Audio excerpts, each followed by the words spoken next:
Bonsoir à tous. La machine est lancée depuis quelques jours. L'impôt est prélevé à la source. Bonsoir Bruno Parent. Bonsoir. Directeur général des finances publiques, vous êtes le pilote de cette réforme.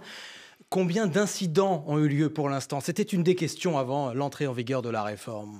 Mais écoutez, le constat que l'on fait là aujourd'hui, après avoir déjà fait à peu près 35 millions d'opérations, essentiellement sur les retraités, qui ont touché leur retraite avec le prélèvement à la source déjà effectué, 35 millions de personnes concernées, il n'y a pas de bug, ça marche bien. Alors bien sûr, l'histoire n'est pas achevée, il y a d'autres étapes importantes tout au long du mois de janvier, mais pour l'instant, les choses se déroulent normalement et très bien. Un numéro de téléphone gratuit, je le précise, est Absolument à la disposition des contribuables. Je le rappelle d'ailleurs, je l'ai sous les yeux, 0809 401 401. Pour tous ceux qui ont besoin de renseignements, combien d'appels avez-vous reçus déjà? Environ 800 000.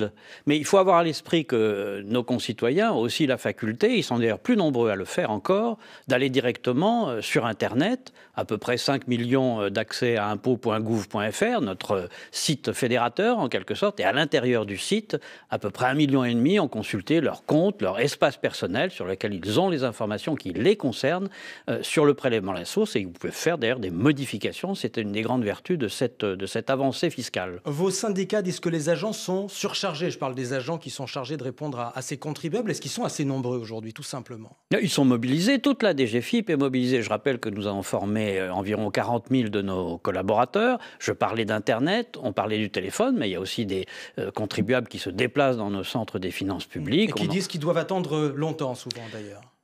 Ça dépend des sites, ça dépend des moments. Et au demeurant, nous avons une longue habitude à la Direction générale des finances publiques de faire face à des afflux au moment de la campagne d'impôt sur le revenu. Souvenez-vous, au moment de la sortie des avis d'imposition. Le dimensionnement est suffisant, là. Le dimensionnement est bon. Il faut être honnête. Le 2 janvier, il y a eu un pic de charge assez substantiel, mais depuis, le nombre d'appels, le nombre de visiteurs diminue, ce qui fait que je crois que nous répondons dans de bonnes conditions. D'ailleurs, il y a une petite indication tout de même, au téléphone en tout cas, 77,7% de quelques 3500 personnes qui ont bien voulu répondre se disent satisfaits du service. Une prime de 200 € pour les agents directement concernés par cette réforme, c'est ce que Gérald Darmanin a annoncé il y a quelques jours. Force ouvrière veut une prime pour tous. Allez-vous le faire? Allez-vous donner une prime générale? D'abord, c'est une décision de Gérald Darmanin, ministre de l'Action et des Comptes publics, donc il ne m'appartient pas de surenchérir sur mon ministre, si vous le permettez. Ce qui est nécessaire, me semble-t-il, c'est de saluer la mobilisation du moment. C'est sur le prélèvement à la source. Demain, il y aura peut-être autre chose. Pour le moment, le prélèvement à la source, matin, midi et soir. L'heure de vérité, Bruno Parent, ce sera dans quelques jours quand les entreprises verseront l'essentiel des salaires. Êtes-vous totalement prêt? Ah oui, totalement prêt. Mais si vous permettez, il y a plusieurs étapes. L'heure de vérité, elle se construit jour après jour. J'ai dit 35 millions déjà d'opérations faites avec succès, sans bug. Beaucoup de salaires sont versés à la fin du mois. C'était les retraites. Mais les retraites, c'est important aussi. Et puis, le 15 janvier, c'est-à-dire la semaine prochaine, on a aussi une étape extrêmement importante, puisque d'une part, nous allons prélever les acomptes pour les indépendants, pour les revenus fonciers, et puis nous allons honorer l'engagement qui a été pris de verser 60% des réductions et des crédits d'impôt. On va en parler, hein, c'est très important, on va en parler dans un instant. J'essaie de faire les choses dans l'ordre pour que tout le monde s'y retrouve. Est-ce que techniquement, sur le prélèvement lui-même sur les salaires, vous êtes prêt, ou est-ce qu'il y aura tout de même forcément des erreurs, Bruno Parent? On est aussi prêt que nous l'étions sur les retraites, où il n'y a eu aucun bug. Donc on est prêt, il n'y a aucun doute là-dessus. Je vous pose la question parce que des dirigeants de petites entreprises, et ils nous le disent, restent inquiets, ils ne veulent pas faire le travail des services fiscaux. Que pouvez-vous leur dire? Non, je crois que la situation n'est pas tout à fait celle-ci. On l'a vu d'ailleurs à travers la progression extrêmement nette de la DSN, vous savez, qui est le support à travers lequel les entreprises déclarent... Déclaration sociale nominative. Voilà.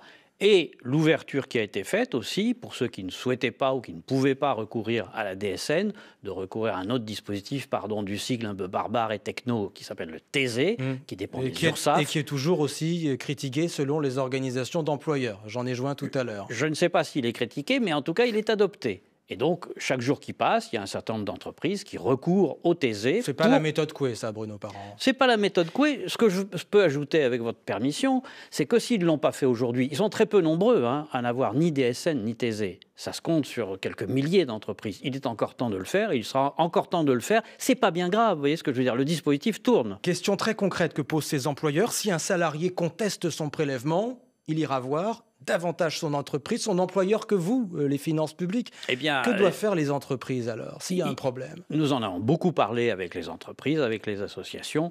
L'interlocuteur en matière fiscale reste et demeure la Direction générale des finances publiques. Et nous sommes mis d'accord avec les entreprises, on leur a même donné des supports pour qu'ils soient en situation de réorienter vers nous. Et nous, donc c'est vous qu'on vient voir. C'est la Direction générale des finances publiques. Il ne faut pas demander au chef d'entreprise ou à ses collaborateurs un métier, une responsabilité qui n'est pas la leur. L'État assume sa responsabilité en matière fiscale comme il l'a toujours fait. Dès la semaine prochaine, une étape importante donc pour tous ceux qui ont droit à un crédit d'impôt, ceux qui emploient par exemple un salarié à domicile, qui font des dons à des associations, qui sont adhérents à un parti politique, ils vont toucher un acompte. Combien et sur quelle base, Bruno Parent? Alors, ils vont toucher d'abord un acompte qui représente 60% des réductions et crédits d'impôt auxquels ils ont droit, ou plus exactement qui a été calculé par rapport à leur situation 2017. Je prends un exemple. En 2017, vous faites des dons. Ça déclenche une réduction et un crédit d'impôt. Nous calculons 60% de ce montant et nous le livrons, si j'ose dire, à domicile, sans aucune formalité de la part du contribuable, c'est-à-dire directement crédité sur son compte, le 15 janvier. Donc la référence, c'est 2017. Il faut être tout à fait complet. Il peut se trouver des situations dans lesquelles le même contribuable, en 2018, n'a rien donné. Et donc, effectivement, il y aura une régularisation à l'automne. Il devra rembourser à l'automne? Oui, où ça s'imputera sur... voilà. Est-ce qu'on ne peut pas imaginer un système plus simple pour ce crédit d'impôt? Si, on peut toujours imaginer un système plus simple. Est-ce que vous souhaitez un système plus simple? On imagine un système plus simple en théorie pour l'instant, mais il n'est pas en activité, il ne le sera pas cette année. En revanche, il est à l'étude, effectivement, pour, en quelque sorte, simplifier le dispositif. Et ce serait à partir de... La date n'est pas fixée, en tout cas pas cette année, 2020, 2021, je ne peux pas vous le dire à ce stade. Mais en fait, tout de même, retenons d'un mot que 8,8 millions de foyers fiscaux vont recevoir un crédit sur leur compte représentant 5,5 milliards de francs. Et ça, c'est la semaine prochaine. Merci Bruno Parent, directeur général des finances publiques, qui nous dit ce soir sur le prélèvement à la source RAS. Rien à signaler. Vous étiez ce soir l'invité de l'Interview Éco. Merci.